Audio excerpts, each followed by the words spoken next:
Bonjour tout le monde, bienvenue à notre 4e épisode de notre balado chez Brio Ressources humaines, l'audio Brio. Aujourd'hui, on va parler de la performance. C'est un sujet qui peut être abordé sous plusieurs angles. Pour cette année, on va se concentrer sur la performance organisationnelle. Aujourd'hui, autour de la table avec moi, 3 de mes collègues chez Brio Ressources humaines. Premièrement, Héloïse René, responsable du département d'orientation organisationnelle, membre de l'Ordre des conseillers en orientation. Elle fait partie de l'équipe de Brio depuis plus de 10 ans. Deuxièmement, Maggie Goupil, conseillère d'orientation et également conseillère en acquisition de talent. Elle fait partie de l'équipe de chez Brio depuis plus d'1 an. Ginette Desforges, directrice générale et cofondatrice de Brio RH PAE.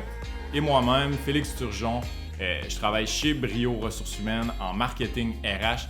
Je vais également être le technicien de ce balado. J'en profite pour vous parler rapidement de nos services chez Brio Ressources humaines. Vous allez voir une page qui va s'afficher. Donc, c'est notre site web. On va aller faire un petit tour très rapide au niveau des services. On a vraiment des services 360 en ressources humaines. Donc, si on va sur services RH aux entreprises, recrutement chasse de tête, développement organisationnel, gestion des ressources humaines, tests psychométriques et profils psychologiques, reclassement, marque employeur, coaching de gestion, équité salariale et rémunération, droit du travail. On a fait également de la formation RH et santé mieux-être.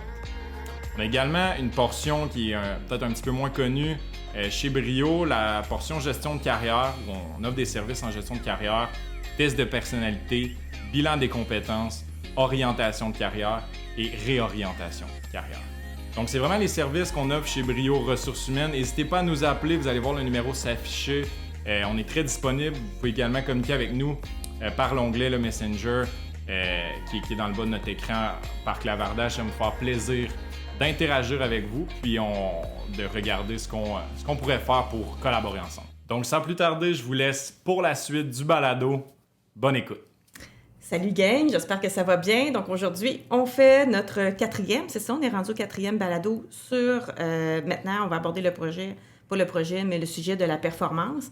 Je vais juste prendre peut-être quelques minutes pour déjà l'introduire, puis après ça, on va pouvoir commencer notre débat, en tout cas du moins notre échange là-dessus. La performance, c'est un sujet chaud qu'on entend souvent parler. Puis souvent, on va l'entendre parler par le biais de 3 axes. Il y a la performance économique, la performance financière, puis la performance opérationnelle. C'est sûr qu'aujourd'hui, ce qu'on veut présenter, puis les gens qui nous écoutent vont être en mesure de le voir, on veut vraiment présenter un schéma intégratif qui aborde plusieurs facteurs d'une organisation. Il y a l'organisation donc dans son concept, dans ses pratiques. Il y a les individus, donc autant les gestionnaires que les employés. Il y a la mobilisation qui est le comportement qui est centré au centre de tout ça. Il y a la performance RH, puis il y a la performance, pour en arriver finalement à la performance organisationnelle. La performance, c'est pas seulement une performance qu'on peut lier à un sport ou dans l'atteinte d'un objectif, mais il y a plusieurs impacts à la performance organisationnelle. Donc, aujourd'hui, on va faire un survol vraiment de l'ensemble de ce schéma-là. Mais l'élément sur lequel on veut vraiment s'attarder, c'est la performance RH parce que, en fait, on n'aurait pas le temps, il n'y aurait pas suffisamment, on en aurait pour quelques heures à débattre sur l'ensemble des objectifs liés à la performance.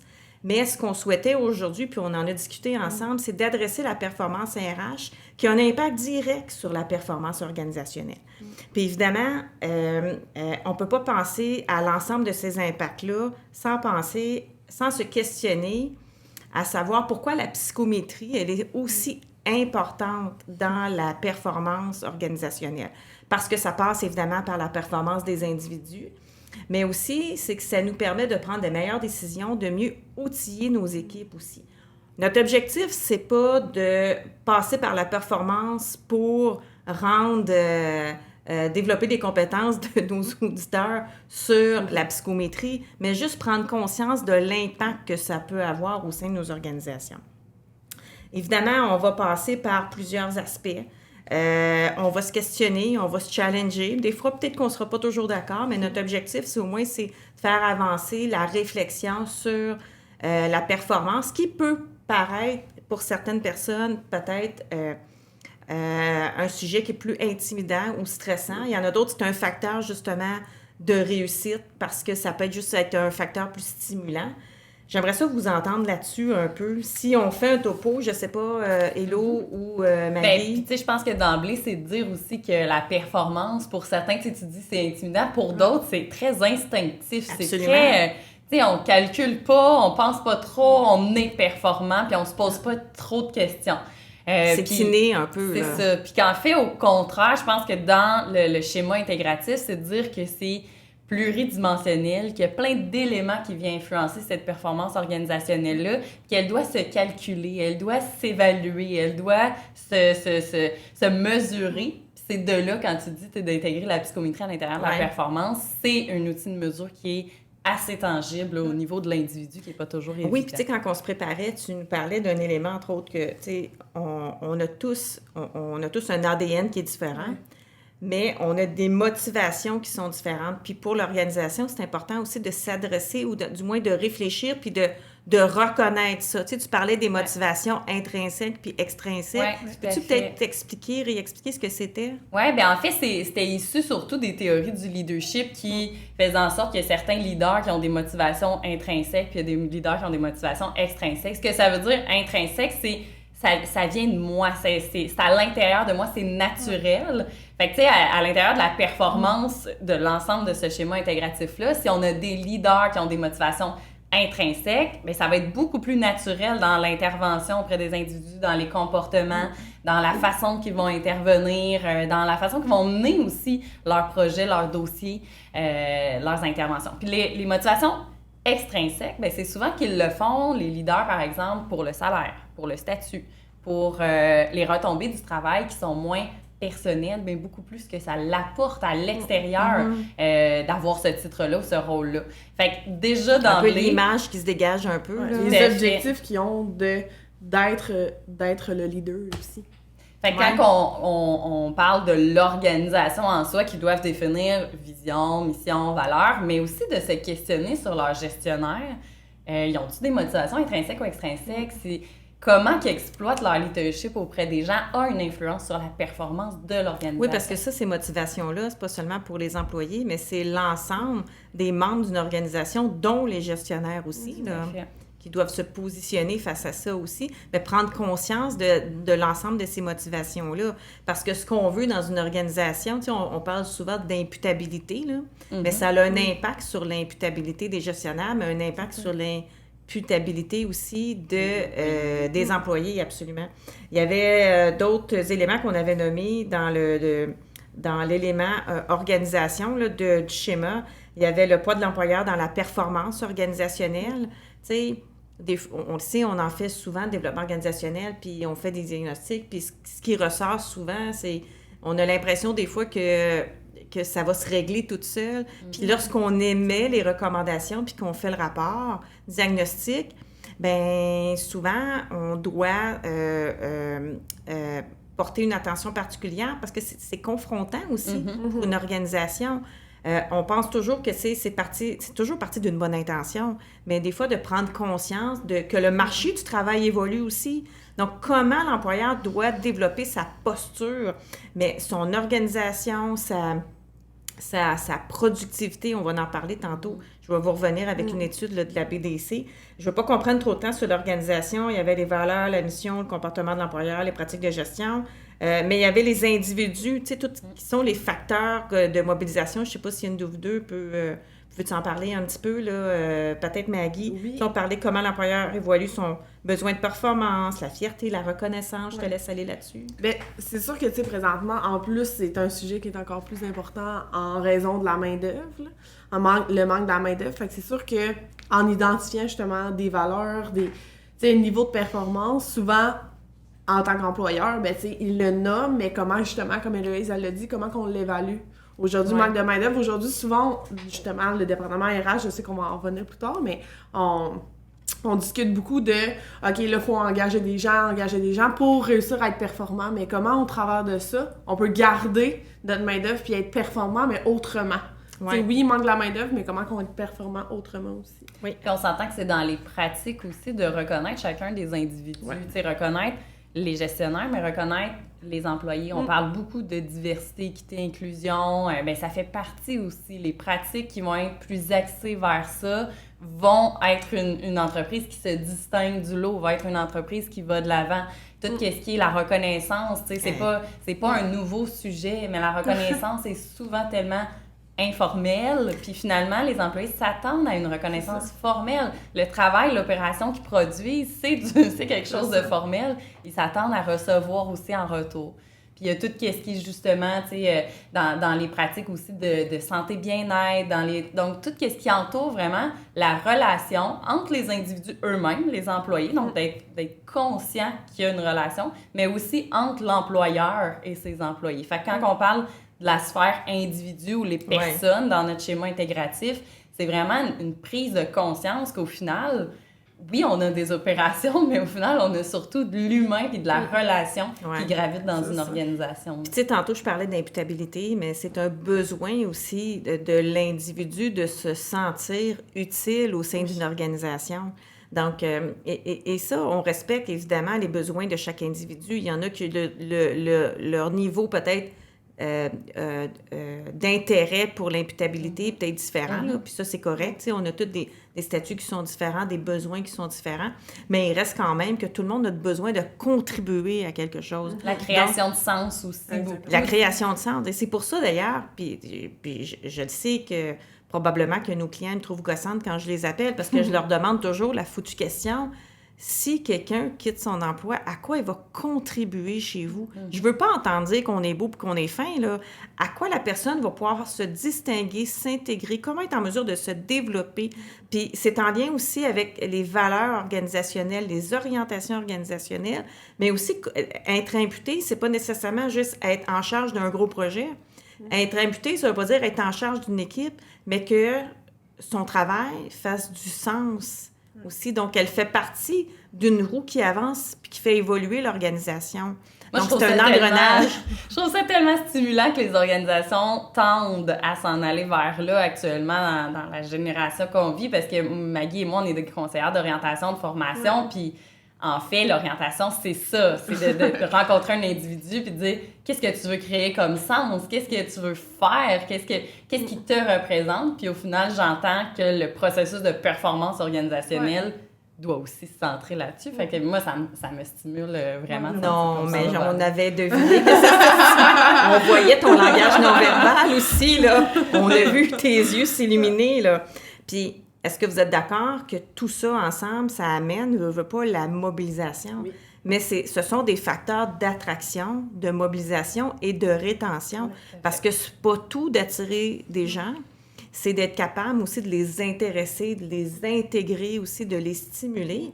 Puis ça fait partie, ça aussi, de la performance organisationnelle. Parce que si on a un haut taux de roulement, puis je comprends qu'il y a des organisations dont le taux de roulement, il est élevé, puis c'est normal dans certains cas, parce que, bon, c'est soit des étudiants ou on sait que dans le milieu manufacturier actuellement, avec la pénurie de main-d'œuvre, évidemment, il y a des changements, les employés se promènent d'une organisation à une autre. Mais comment on peut faire pour justement retenir ces gens-là et en arriver à la performance organisationnelle? Parce qu'on ne se leurra pas, un taux de roulement élevé, bien, veut pas, c'est difficile parce que évidemment, il y a toute l'action liée au recrutement qui est difficile. Il y a toute l'action liée à l'accueil, l'intégration, la formation. Quand on forme, évidemment, on n'est pas 100% au travail. Bien, on est au travail, mais ce que je veux dire, à notre tâche. Puis par le temps que la personne soit performante. Donc, tu sais, ça a des impacts qui jouent énormément sur la performance de l'organisation. Tu sais, dans l'axe de la mobilisation, faut, tu sais, la motivation intrinsèque et extrinsèque que je parlais tout à l'heure, c'est un peu le même concept. Tu sais, la mobilisation, il peut avoir la mobilisation extrinsèque. Le salaire, les conditions, tu sais, le milieu de vie, des choses comme ça. C'est important, là. Qui sont super importantes parce que c'est vraiment un équilibre entre les deux. Mais c'est pas tout. C'est pas ça qui crée le sens. C'est pas ça qui favorise la communication. C'est pas ça qui favorise le bien-être, oui, mais le bien-être de l'individu. Le bonheur au travail, l'indice de bonheur au travail. Fait qu'il y a les motivations extrinsèques, que c'est souvent là-dessus qu'on va centrer notre rémunération globale aussi. Mais au final, il y a tout ce qui est l'attention qu'on porte à l'individu qui va jouer énormément sur les comportements de mobilisation. Fait que, tu sais, de le voir autant, là, quand on regarde notre rémunération globale, de voir autant les comportements qui sont liés aux motivations extrinsèques, mais aussi aux motivations intrinsèques de l'individu. Ça me fait vraiment penser, moi, au sentiment d'appartenance. Tellement. C'est tellement un sujet, justement, motivation intrinsèque, c'est ça qu'on veut garder, c'est ça qu'on veut pousser aussi, que les gens soient accrochés, les gens que ça leur parle, que justement, de par leur projet, de par dans quoi qu'ils peuvent s'investir, on développe de plus en plus, justement, ce sentiment d'appartenance-là qui est encore plus... Puis l'enjeu est encore plus grand à ce sujet-là, au niveau vraiment. du sentiment d'appartenance vu au télétravail. Oui. Moi, j'ai des gens dans mon milieu qui ont signé télétravail à vie. Puis c'est drôle, 3 mois plus tard, ils ont changé de job alors que ça faisait 15 ans qu'ils étaient dans leur milieu. Mais parce que le sentiment d'appartenance, il n'est pas parfaitement là en télétravail. Fait que oui, effectivement. C'est beaucoup d'efforts. C'est des grands défis pour les organisations. C'est sûr que, tu sais, ça amène beaucoup d'avantages, je pense, le télétravail. Puis c'est pas le sujet d'aujourd'hui, mais effectivement, c'est des éléments sur lesquels il faut vraiment réfléchir et dans penser. La mobilisation. Dans la mobilisation de l'équipe, parce que 100% télétravail, ben en fait, ça nous ouvre sur le monde. Surtout dans un contexte de pénurie de main-d'œuvre, ce qui est intéressant, c'est qu'on n'est pas obligé de se limiter. Évidemment, ça dépend du type de poste, mais on n'est pas obligé de se limiter à une région pour embaucher. Donc, ça nous ouvre davantage sur le territoire. Pour aller chercher des compétences. Mais en même temps, il faut travailler fort, il faut revoir vraiment la façon de créer ce lien-là. Puis tu sais, on avait une conférence cette semaine, puis il y avait Ubisoft. Puis Ubisoft a tellement investi au niveau de son milieu de vie, sur l'expérience. On parle souvent d'expérience candidat, mais les autres, ils ont vraiment implanter quelque chose qui vient vraiment mobiliser au niveau de l'expérience employée, de développer un milieu de vie. Tu sais, souvent, on va dire, ben si tu viens chez nous, voici ce que je vais t'offrir financièrement, mais voici ce que je vais te faire vivre comme milieu de vie. C'est dur à côté. Ce qui est intéressant dans ce concept-là, c'est que c'était pas juste le milieu de vie, mais les relations à l'intérieur du milieu de vie qui étaient toujours comme dans un axe de priorité. Oui, mais ils ont fait face quand même à un défi, et ils font face quand même à un défi à cause du télétravail. Ils ont dû repenser complètement leur stratégie, à savoir comment on est en mesure de faire vivre ce milieu de vie-là et les relations internes quand il y a des gens qui travaillent, qui sont en télétravail. Sans tomber dans la micro-réunion. Oui, bien ça, c'est un sujet qu'on pourrait peut-être aborder un jour, la micro-réunion. L'année prochaine, sujet de performance, la micro-réunion. Absolument. Mais là, on en vient à notre sujet principal qu'on voulait vraiment aborder, qui était la performance RH. Tu sais, là-dedans, on avait dit, comprendre l'importance d'un processus de recrutement, l'approche par compétences. Puis on s'entend que c'est pas tous les employeurs qui ont procédé par un processus de compétences, qui ont pris le temps d'identifier rôles et responsabilités, l'ensemble des compétences techniques et transversales liées à un poste, puis qui ont bâti un processus de recrutement lié à un processus de compétences. Mais maintenant, comment on fait pour s'assurer, parce que veut pas, ce sont des actions qui font en sorte que on peut aller atteindre un niveau de performance beaucoup plus rapide au sein d'une organisation. S'assurer que tout le monde est sur le bon X. Hein? On est-tu plus performant quand on est sur le bon X? Autant pour l'employeur, c'est pour tout le monde, l'individu et l'employeur aussi. Et d'ailleurs, si tu me permets, avant de te laisser aller, parce que je sens que tu as plein de choses à dire, je vais juste sortir ma petite feuille. Dans l'étude qui a été réalisée en octobre 2022 par la BDC, ça vient tout juste de sortir. C'est une étude qui a été faite auprès de 1000 entreprises canadiennes. Et là-dedans, ils ont ressorti 10% des entreprises les plus productives. OK? Puis on parle de PME, là. On ne parle pas nécessairement de grandes organisations, parce que le Québec est composé de PME principalement. Ce que je trouve intéressant, c'est qu'actuellement, évidemment, on parle d'inflation, on parle de pénurie de main-d'œuvre, puis on parle de difficultés d'approvisionnement. Les entreprises qui ont vraiment amélioré leur productivité, puis là, ce qu'on vient de discuter, ça fait partie des différentes orientations qu'on peut prendre pour la productivité. La productivité, c'est pas juste de mettre une structure mécanique ou opérationnelle, c'est pas juste ça, la productivité. Bien, les entreprises les plus productives qui ont investi dans leur productivité, bien, c'est comparativement, toutes les PME confondues estiment que l'inflation est un défi. L'ensemble des PME, 61%, et les autres, donc, qui ont misé sur la productivité, seulement 39%. Ceux qui sont touchés par la rareté de main-d'œuvre, l'ensemble des PME, 58 %. Et celles qui ont investi vraiment dans la productivité, 40 %. Quand même 18 % de moins. Ceux qui connaissent des problèmes d'approvisionnement, la majorité des PME, 42 % et les autres, 28 %.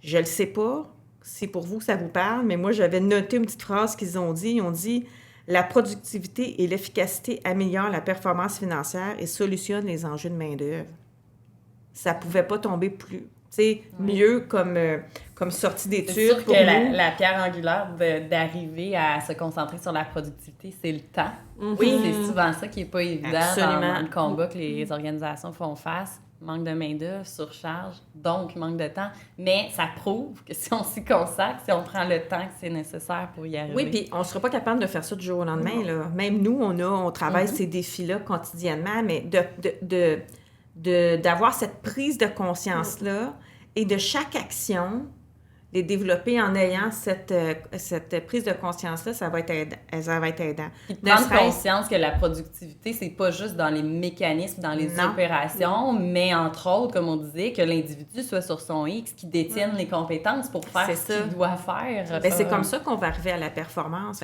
J'aimerais ça que vous me parliez, parce que vraiment de la performance par le biais des compétences, comment on peut les identifier? On a dit tantôt que là, à l'embauche, ceux qui l'ont fait par une approche par compétence, évidemment, ils ont été en mesure d'optimiser le rendement des individus, donc le rendement organisationnel. Mais comment on peut faire pour ceux qui ne l'auraient pas fait à l'embauche? Comment ils sont en mesure d'amener leurs employés à être plus performants? C'est sûr que c'est une très bonne question. Mais tu sais, comme Héloïse un petit peu leur dit, je pense que c'est d'être conscient de qu'est-ce qu'ils ont besoin pour être performants.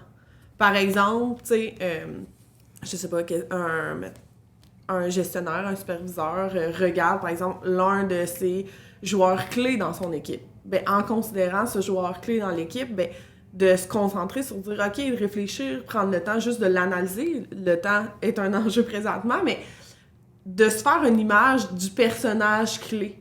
Ça, on parlait justement cette semaine du persona, qui peut être applicable dans plusieurs domaines. RH, on peut parler aussi de marketing. Peux-tu définir pour les gens qui connaissent pas c'est quoi? En fait, le persona, c'est de se créer un petit peu, dans le fond, une idée, dans le fond, une identité clé pour...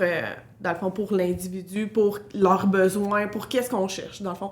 Donc, ça peut être, par exemple, pour une équipe marketing qui souhaite vendre des choses. Bien, le persona, ça va être la personne qui va acheter le produit.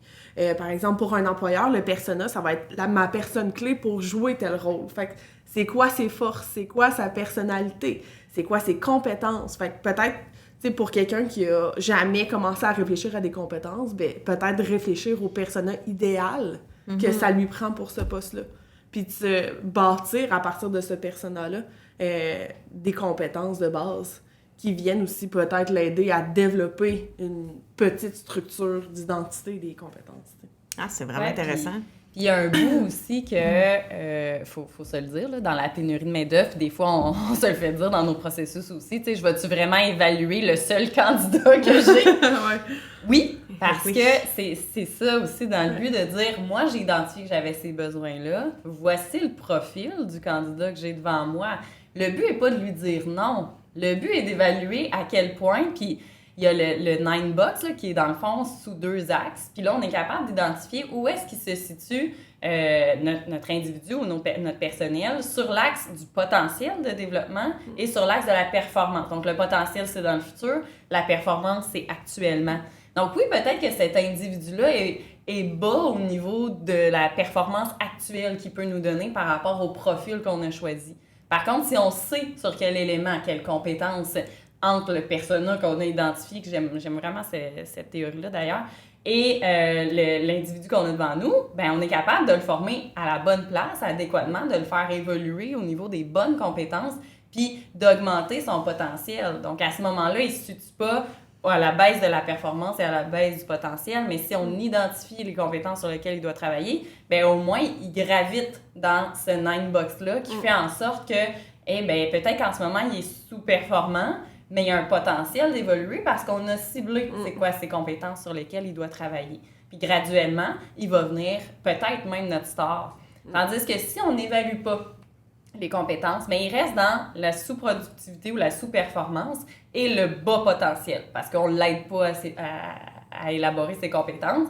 Ben, il devient un recrutement anodin. Il devient un individu pour lequel on a une baisse de productivité, un individu sur lequel il y a des conflits potentiels aussi. Il y a une insatisfaction, une non-mobilisation. Il devient vraiment un individu qu'on souhaite retirer finalement de notre organisation. Donc, on a mis argent et temps pour le recruter, on a mis argent et temps pour le former, puis au final, il va rester dans cette case-là parce qu'on n'aura pas pris conscience de son profil. Et si initialement, on n'a pas non plus défini notre profil de compétences recherchées. Mais tu sais, on parlait de mobilisation. C'est une façon de mobiliser l'individu. Tout Donc, à fait. et c'est le devoir de l'employeur aussi de rendre performants les membres de son organisation. Donc, en rendant performants les membres de son organisation, bien, on répond à un besoin. Puis, rendre performant, pour moi, c'est pas de mettre une pression. On posait la question indue ou c'était quoi? Inutile. Inutile. En fait, c'est pas de mettre une pression sur l'employé, c'est pas ça du tout, mais c'est de l'accompagner dans son développement. C'est d'investir. Pour moi, c'est une forme de reconnaissance. Je sais pas si vous le voyez de cette manière-là. De reconnaissance, de transparence aussi, tu sais, d'avoir un discours transparent de je suis conscient que tu n'offriras peut-être pas la performance attendue, mais voici vers où on s'en va, voici sur quoi on va investir, puis où est-ce qu'on veut aller. Fait tu sais, je pense que ça aussi, ça l'aide dans la transparence du discours, dans la connaissance de soi et de l'autre, dans la reconnaissance qui vient avec. Exactement. Puis ça me fait juste penser aussi en termes de motivation pour l'employé, de voir aussi qu'il y a une belle possibilité de se développer, de pousser. Mais tu sais, c'est une forme aussi de mobilisation puis maintien aussi de l'employé. Absolument. Tu sais, d'y montrer, écoute, on sait que tu as telle chose à développer, on va t'accompagner vers ça. Wow, tu sais, pour un employé, ça peut que être du positif. Et à l'inverse aussi, les théories actuelles dénotent que ça vaut la peine aussi de miser sur les forces des individus. Tu sais, souvent, on voit nos évaluations, puis même nous, dans nos rapports, on axe sur les points de vigilance. On va nommer ce qui n'est pas parfait dans le cadre, on va nommer ce qui tend à évoluer, ce qui gagnerait à faire pour être meilleur, mais il ne faut pas oublier les forces de l'individu aussi. Puis que le plan de développement, ou que l'accompagnement, ou que la vision du potentiel soit aussi axé sur ces forces-là, parce que sinon, il est dans un combat continuel, ça diminue la confiance. Nous, en orientation, on le voit aussi beaucoup parce que, justement, on sait que dans un milieu, dans un rôle, quand l'individu se sent compétent, c'est de un, il va aimer plus ça, et de deux, il va être plus performant. Parce que c'est naturel pour lui. Ben, il va avoir envie de s'investir aussi. Exactement. Mais est-ce qu'on est d'accord pour dire que le monde du travail est en changement solide, là? Parce que, rappelons-nous, il n'y a pas si longtemps, il n'y a pas si longtemps, ça fait quand même quelques années qu'on a de la difficulté à recruter. Mais tu sais, lorsqu'il y avait moins de difficulté à recruter, on basait le recrutement sur l'expérience et la formation. Mais en fait, même à cette époque-là, il aurait fallu intégrer la notion de compétences, parce que ce n'est pas parce que tu as de l'expérience puis une formation que tu as fait, mais une expérience que tu as acquis ailleurs. Ça ne veut pas dire que parce que tu étais bon ailleurs, tu vas être bon dans l'organisation que tu vas intégrer. Ça ne veut pas dire que parce que tu avais de l'expérience, que tu étais performant non plus. Non plus. Ça se peut. C'est ça. Donc, il y a plusieurs facteurs. Comme n'importe quoi, je trouve que, la pénurie de main-d'œuvre, on a eu la COVID qui nous a amené à faire du télétravail. Tous ces défis-là nous amènent à avoir d'autres aspects positifs aussi à ça. Donc, de un, ça fait assurément, ça fait ressurgir notre créativité. C'est sûr que ça a une pression indue vraiment sur les entreprises. On est conscient de ça. On le vit nous aussi parce que, évidemment, il y a un département au sein de notre organisation qui fait de la chasse de tête. Donc, on comprend la réalité des employeurs, mais en même temps, ça l'amène les organisations, et vous le savez, on n'a jamais eu autant de demandes, là. Ça amène les organisations à investir davantage dans leur pratique de gestion. Hello, t'en fais-tu du coaching de gestion? J'en fais. On parlait pas, puis ça prend du temps, ça prend du temps pour les employeurs de faire du coaching de gestion, puis ça, c'est pas seulement pour la haute direction ou la direction générale, mais à tous les niveaux, parce que on veut développer nos outils, on veut se développer comme être humain. Puis je te cacherai pas non plus que quand ils font appel à nous, les gestionnaires, ils veulent pas juste du coaching, ils ont aussi des enjeux de santé psychologique par moment. Absolument. dû à la pression, dû aussi à ne pas savoir comment s'y prendre, dû aux nombreux enjeux qu'on fait face dans les organisations en ce moment, la transformation du leadership qui s'en va complètement ailleurs. Fait que, tu sais, dans la performance RH, il y a aussi, tu sais, d'être sur notre X et d'avoir les compétences pour le faire nous permet d'avoir un bien-être et une santé psychologique saine. Quand ça, c'est pas parfaitement là, on est un peu à côté de la traque, on sait pas comment s'y prendre, on n'a pas non plus l'accompagnement pour y arriver. Dans la performance RH, il y a le bien-être et la santé psychologique. Absolument, parce que tu peux pas t'attendre à ce que quelqu'un soit performant s'il est anxieux, stressé, se sent incompétent, impulsif. C'est sûr qu'il y a certains aspects qui sont en lien avec des traits de personnalité envers l'individu, mais l'employeur a un devoir de soutenir justement ses équipes dans le développement de ses compétences, puis dans la prise, non pas dans la prise en charge, puis ça, c'est pas un intervenant social. Mais dans l'introspection, en fait. Oui, c'est ça. Parce que c'est prouvé que juste le fait de savoir que tu es anxieux fait un changement sur la façon dont tu vas gérer ton anxiété. Juste le fait de savoir que tu éprouves une incompétence face à ça, puis c'est à cause de tel élément, ah ben parfait, là, tu sais, j'ai plus d'emprise. Fait que le fait d'évaluer l'individu, parce que nous, on fait des tests de personnalité, on fait des paniers de gestion, de leadership, d'aptitude, bref, un inventaire global, mais au moins, on met le doigt, dans le fond, sur certains éléments, puis la connaissance de soi, la connaissance de ta personnalité explique tellement de comportements. Ce qu'on voit quand on est en relation dans la gestion des ressources humaines, on voit des comportements. On voit pas nécessairement la personnalité. On n'est pas capable de la saisir. On voit des comportements. Puis on voit des choses qui nous mettent à bout, des choses qui nous énervent, que ça n'a pas de bon sens. Puis on intervient sur le comportement aussi. Mais au final, ce comportement-là a un enjeu de personnalité, un enjeu que la personne elle-même, des fois, ne se connaît pas, mais que l'individu avec lequel elle interagit ne la connaît pas non plus. Fait que, tu sais, des formations sur les indicateurs comportementaux, sur la compréhension on pense à de la la même chose. C'est des choses qui sont importantes, qu'en fait, qui sont très peu faites dans les organisations aussi. Puis qui ont certainement un impact sur la performance. Absolument. Je pense que tu n'étais pas là quand on avait parlé ou on l'avait fait, mais tu te souviens, là, à quelques occasions, on a coaché des entreprises, mettons, qui prenaient des employés d'opération, là, sur les journaliers des opérateurs, puis qui les nommaient chefs d'équipe. C'est pas parce que tu es bon opérateur que tu vas être bon chef d'équipe ou superviseur. Et ce qu'on avait décidé de faire, c'est justement de les évaluer, donc le faire passer des tests psychométriques. Maggie a fait une formation avec moi à ce niveau-là, auprès justement de cette clientèle-là. Bien, c'est génial. Une dizaine de chefs d'équipe, opérateurs, de faire ces tests-là, quand tu le fais, tu prends conscience de qui tu es.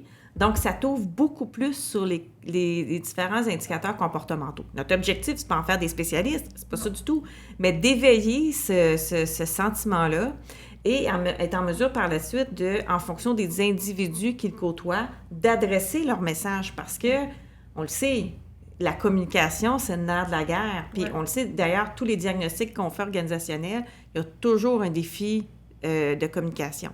Donc, tu sais, si on conclut là-dessus, je pense que ça pourrait être intéressant de faire prendre conscience de l'impact de l'ensemble des compétences, d'identification des compétences chez les individus, l'impact... La connaissance de soi. La connaissance de soi.